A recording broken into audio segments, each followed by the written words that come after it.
মালদ্বীপের ভিসা আবারও বন্ধ হয়ে গেছে। কবে ভিসা খুলবে, আপনি যদি টাকা জমা দিয়ে থাকেন তাহলে আপনি কিভাবে আসতে পারবেন, এ টু জেড বিষয়টা নিয়ে আজকে আলোচনা করব।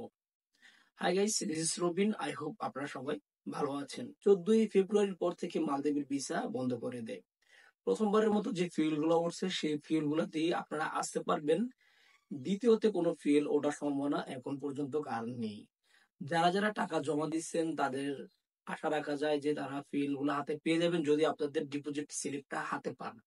আর যারা এখন টাকা জমা দেওয়ার চিন্তা ভাবনা করতেছেন তাদেরকে বলবো একটু জেনে শুনে টাকাটা জমা দিবেন, এটা আপনারই সুবিধা হবে। তো এই ছিল আজকে আমার কাছে মালদ্বীপে থাকা কিছু ইনফরমেশন।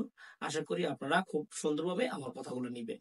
সবাই ভালো থাকবেন, সুস্থ থাকবেন। যাওয়ার আগে বলে যাই, যদি আমার চ্যানেলটি সাবস্ক্রাইব করে না থাকেন তাহলে দেখেন নিচে থাকা লাল সাবস্ক্রাইব বাটন রয়েছে, সেখানে একটা ক্লিক করুন, অল বাটনে প্রেস করে দেন যাতে আমার নিত্য নতুন ভিডিওগুলো চলে আসে সবার আগে আপনার কাছে।